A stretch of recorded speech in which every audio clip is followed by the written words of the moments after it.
ये आम आदमी पार्टी का दिल्ली में हेड ऑफिस है और यहाँ पर इस वक्त जश्न का माहौल है। वो माहौल इसलिए है क्योंकि राउज़ एवेन्यू कोर्ट ने जो शराब घोटाला मामले में अरविंद केजरीवाल समेत कुल जमा 23 एक्यूज़ थे जिनको चार्जशीट में सीबीआई ने आरोपी बताया था और एक बड़ी लंबी मोटी चार्जशीट सीबीआई ने फाइल की थी जिसमें राउज़ एवेन्यू कोर्ट में मामला चल रहा था। पहले ईडी ने भी गिरफ्तार किया।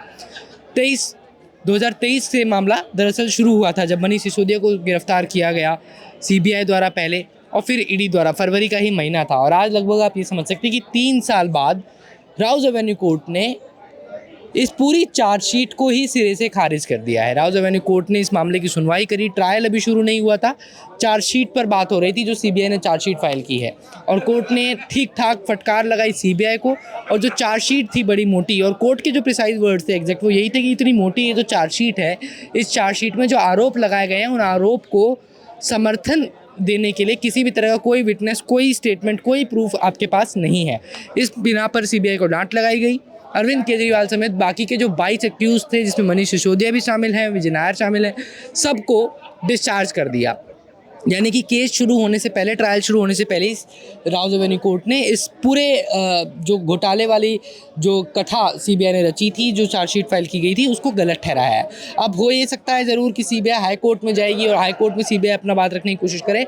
हालांकि जो बातें कही हैं राउज़ एवेन्यू कोर्ट ने, उनको देख करके ये ज़रूर लग रहा है कि प्राइमा फेसी जिस तरीके की बातें बोली गई हैं उनको शायद हाई कोर्ट में भी सीबीआई पलट ना पाए, क्योंकि कोर्ट ने कहा कि एक भी एविडेंस आपके पास नहीं है। आपने सिटिंग चीफ मिनिस्टर को गिरफ्तार किया, सिटिंग डिप्टी सीएम को गिरफ्तार किया, आपने बाकी लोगों को इसमें एक्यूज बनाया। कई लोग ऐसे हैं जिनके खिलाफ कोई चर्चा ही नहीं है, उनको आपने एक्यूज क्यों बनाया? इस तरह की बातें सीबीआई ने कही हैं। और सीबीआई ने ये भी कहा है कि जब आप किसी कॉन्स्टिट्यूशनल पद पर बैठे हुए व्यक्ति को गिरफ्तार करते हैं तो आपको ये देखना होता है कि आपके पास अकाट्य और कॉन्क्रीट प्रूफ हो उनके खिलाफ। ये तो किसी तरह का कोई प्रूफ ही नहीं है।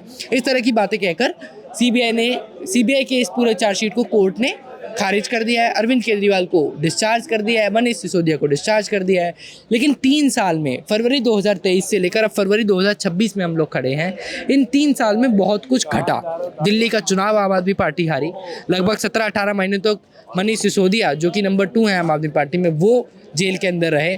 लगभग 150 दिन तक अरविंद केजरीवाल जेल के अंदर रहे, संजय सिंह जेल के अंदर रहे, जो बाकी के नेता हैं आम आदमी पार्टी के बड़े, वो सब जेल के अंदर रहे। और अब आम आदमी पार्टी ये आरोप लगा रही है, बल्कि और पुख्ता तरीके से लगा रही है कि ये एक नैरेटिव था जो बीजेपी के कहने पर सीबीआई ने चलाया।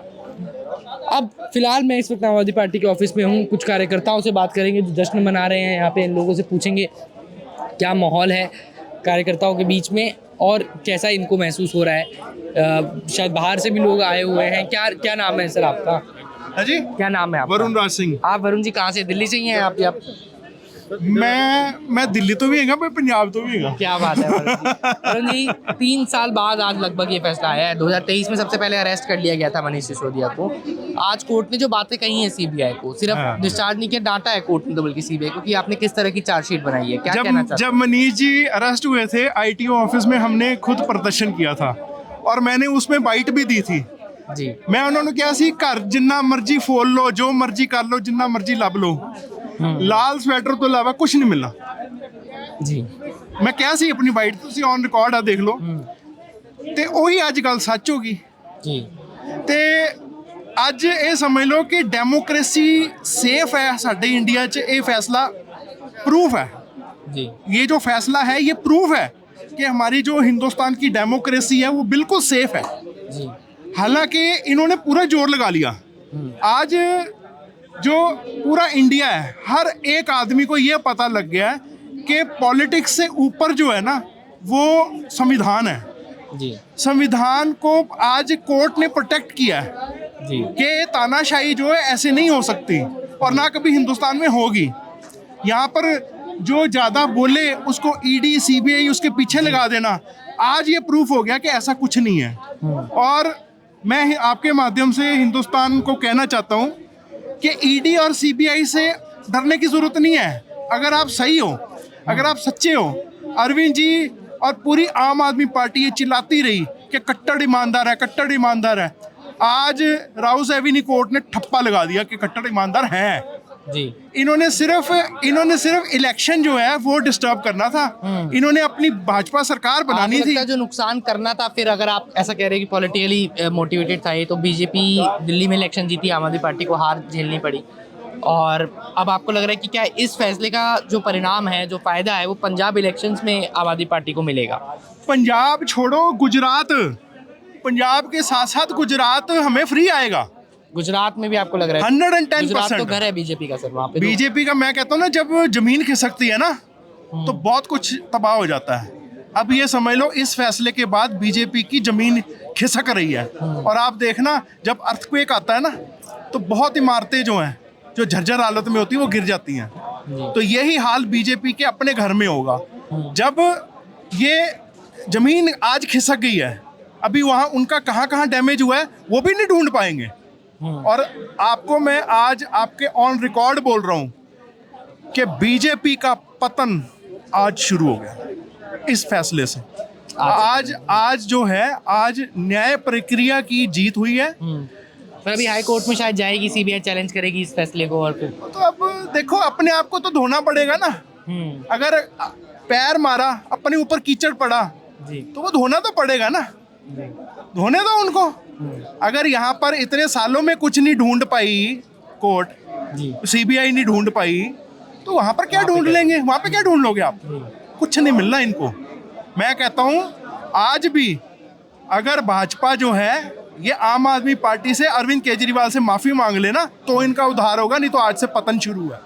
जी। चलिए, देखिए जश्न का माहौल है और खुश हैं लोग, और अब ये तमाम बातें कही जा रही हैं कि आने वाले इलेक्शंस में इसका असर पड़ेगा। अब ये तो आने वाले इलेक्शंस ही बताएंगे, हालांकि अभी थोड़ा वक्त है। पंजाब इलेक्शन ऐसा नहीं है कि एकदम सर पर खड़ा हुआ है, लेकिन यहाँ पर आप भी देखिए नारे लगाते हुए कार्यकर्ता आपको नजर आएंगे। अरविंद केजरीवाल की जिंदाबाद के नारे लग रहे हैं यहाँ पर। कहाँ से आए हैं आप लोग? भलसवा से आप लोग आ गए हैं। आप लोग खुश हैं आज जो फैसला आया, 3 साल बाद ये फैसला आया है? देखो, खुशी का माहौल है पूरे आम आदमी पार्टी के कार्यकर्ताओं के बीच में, और ये बीजेपी के मुंह पर तमाचा लग गया है ईडी के ऊपर। जो ईडी एक तरह से कठपुतली का काम कर रही है। खाली क्या काम कर रही है? बीजेपी की सारे पे चल रही है, ईडी चल रही है और सीबीआई चल रही है। और न्यायालय ने, ऑनरेबल कोर्ट ने बोल दिया है कि जितने भी ऑफिसर थे जो इस केस को खंगाल रहे थे, उनके ऊपर भी क्या कार्रवाई की जाएगी पूरी तरीके से। 3 साल का इंतजार समाप्त होता है पूरी तरीके से। जैसे राम जी का 14 साल का वनवास समाप्त हुआ था, रावण को हराया था उन्होंने, और वैसे ही केजरीवाल जी ने भी मोदी जी के ऊपर पूरी तरीके से तमाचा मारा है। फॉल्स एलिगेशन पूरी तरीके से लगाया गया केजरीवाल जी के ऊपर। आज आपने केजरीवाल जी को देखा जब वो मीटिंग कर रहे थे और मीडिया से जब बात कर रहे थे, उसमें पूरी तरह से इमोशनल हो गए। क्यों हो गए? ट्रू आदमी है। आपको लग रहा है इस फैसले का जो अब फायदा है वो पंजाब इलेक्शंस में आम आदमी पार्टी को मिलेगा? ये इस फैसले का जो डिसीजन आया है यहाँ पर अभी आम आदमी के पक्ष में, इसका पूरी तरह से इम्पैक्ट पड़ने वाला है पंजाब के इलेक्शन में, गोवा के इलेक्शन में भी, गुजरात के इलेक्शन में भी, और आने वाले दिल्ली के 1.5 साल के इलेक्शन में भी पड़ने वाला है। पूरे आम आदमी कार्यकर्ता पूरी तरीके से खुश है। देख सकते हैं आप, इधर का नजारा एक बार दिखाइए, सब बहुत तरीके से खुश है। देखिए यहाँ पे आपको नारे लगते हुए नजर आएंगे। सिर्फ खुशी का माहौल, एक्साइटमेंट है, जोश है लोगों के अंदर। और ये जो इम्पोर्टेंट बात इन्होंने कही वो भी मैं आपको बता दूं कि सीबीआई के जो इन्वेस्टिगेटिंग ऑफिसर थे, आईओ थे, उनके खिलाफ डिपार्टमेंटल इंक्वायरी का भी ऑर्डर कोर्ट ने दिया है। कोर्ट ने ये भी कहा है कि आपको इस तरह के मामलों में आगे से ध्यान देना होगा, और जो भी कॉन्स्टिट्यूशनल पोस्ट पर बैठा हुआ शख्स होता है उसके खिलाफ कोई भी कार्रवाई करने से पहले बात करनी होगी। मैम, ये जो डिसीजन आया है, 2023 में मनीष जी को गिरफ्तार किया गया था सबसे पहले, उसके बाद से आम आदमी पार्टी को बहुत सारे चैलेंजेस देखने पड़े। आप चुनाव भी कहीं ना कहीं हार गए इसके बीच में। आप क्या कहना चाहोगे इस फैसले के बाद? अब आगे कैसे चीज़ें चेंज होंगी? देखिए, सबसे बड़ी बात तो यही मैं कहना चाहती हूँ, आम आदमी पार्टी ईमानदार है, अरविंद केजरीवाल जी ईमानदार है। वो डे वन से उन्होंने कहा था, और हम सभी का विश्वास था कि आम आदमी पार्टी ईमानदार है। और ये भ्रष्टाचार के जो झूठे आरोप लगाए थे, कहीं ना कहीं आज पता चल गया, सत्य की जीत हुई है। हमारे नेता ने शुरू से यही कहा था कि उन्होंने एक भी कुछ भी गड़बड़ किसी तरह से नहीं हुई है। भाजपा केवल भ्रष्टाचार, झूठे आरोप लगा के, सीबीआई, ईडी, इन सब का मिसयूज करके इन सभी ताकतों को लगा दिया गया है। हमारे बाकी नेताओं को भी, उनके ऊपर भी झूठे केस करे गए। सत्ता पाने का एक था सिर्फ उनका प्रोपेगेंडा, और वो अपनाया उन्होंने। लेकिन अरविंद केजरीवाल जी शुरू से कह रहे थे कि वो ईमानदार है और आज वो साबित हो चुका है। जब दिल्ली का चुनाव हो रहा था तो कहीं ना कहीं आम आदमी पार्टी के सभी नेता बोल रहे थे कि ये चुनाव हराने के लिए किया जा रहा है आम आदमी पार्टी की इमेज को, कहीं ना कहीं उसका असर भी दिखा, आप लोग चुनाव हारे बीजेपी से। तो अब आपको लगता है कि ये बात और स्ट्रांगली कही जाएगी, ये नैरेटिव बिल्ड किया जाएगा कि बीजेपी ने यूज़ किया है एजेंसीज का? वो तो प्रूव हो ही चुका है, एजेंसीज का प्रूव किया है, तभी तो कोई आप देखिए ना, कुछ है ही नहीं, कोई केस है ही नहीं, सभी के सभी जितने भी आरोप लगाए गए थे सभी बरी हो गए उसके अंदर, तो क्लीन चिट मिल चुकी है, 22 बरी किया गया, कोई केस था ही नहीं।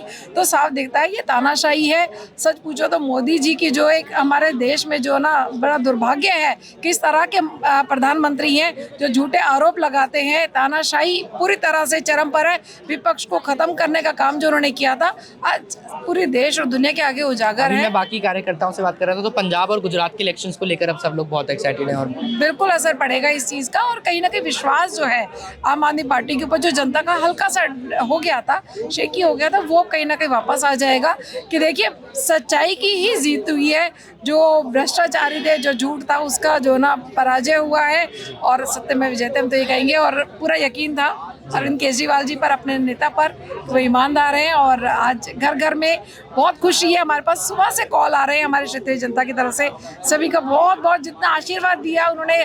बहुत सारी माताएं तो कहती थी मेरा बेटा ईमानदार है, तो उन माँ के विश्वास के लिए भी कहीं ना कहीं सलाम है। जी चलिए, बहुत बधाई आप लोगों को, खुशी का दिन आप लोगों के लिए। और अब यहाँ पर ये देखना होगा कि हाई कोर्ट में जब ये मामला जाता है सीबीआई की तरफ से तो वहाँ पर क्या होता है। लेकिन देखिए यहाँ पर आपको याद होगा जब यूपीए सरकार थी कांग्रेस से लेड अलायंस में, तो कोर्ट ने एक बार सीबीआई को केज्ड पैरेट कहा था। ये मामला भी मुझे तो कहीं ना कहीं उसी तरफ जाता हुआ नज़र आ रहा है। हाई कोर्ट में बात जाएगी, फिर शायद सुप्रीम कोर्ट में बात जाए, या तो ये होगा कि राउज एवेन्यू कोर्ट के फैसले को पूरी तरीके से बदल दिया जाएगा, जो कि हो सकता है। एक संभावना है कि हाई कोर्ट कहे कि नहीं, राउज एवेन्यू कोर्ट ने जो बातें कही थी वो गलत है और सीबीआई की इस चार्जशीट में वाकई में दम है। लेकिन अगर ऐसा नहीं होता है तो ये चिंता का सबब दरअसल इस देश के नागरिकों के लिए ज़्यादा है। किसी भी पॉलिटिकल पार्टी से ऊपर उठ के आपको इस बात को समझना होगा। ये जो एजेंसीज़ हैं, सीबीआई है, ईडी है, जितनी भी तमाम ये एजेंसीज़ हैं, इनका काम क्या है? इनका काम है इस देश के नागरिक के ट्रस्ट को इंटैक्ट रखना इस देश के डेमोक्रेटिक प्रोसेस के अंदर। वो कैसे होता है? वो होता है रीढ़ की हड्डी से।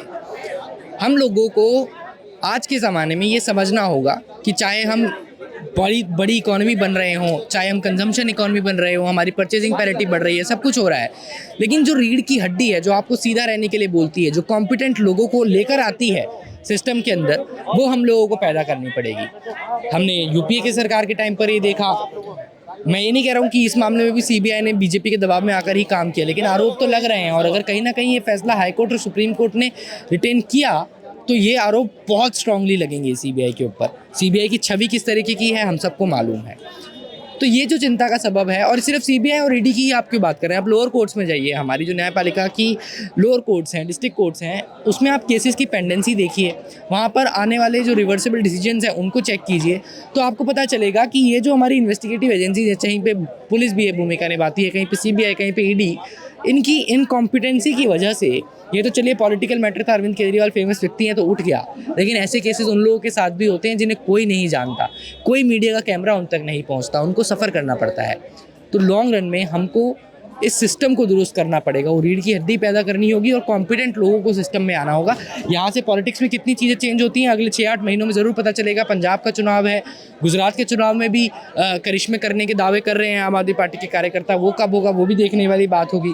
अरविंद केजरीवाल अब मीडिया के सामने आएंगे, रूबरू होंगे, तमाम बातें कही जाएंगी, उन चीज़ों पर भी हमको अपनी नज़र बनाए रखनी होगी। फिलहाल आम आदमी पार्टी के हेड ऑफिस से कैमरा पर्सन मदन लाल के साथ हर्षित शर्मा की रिपोर्ट।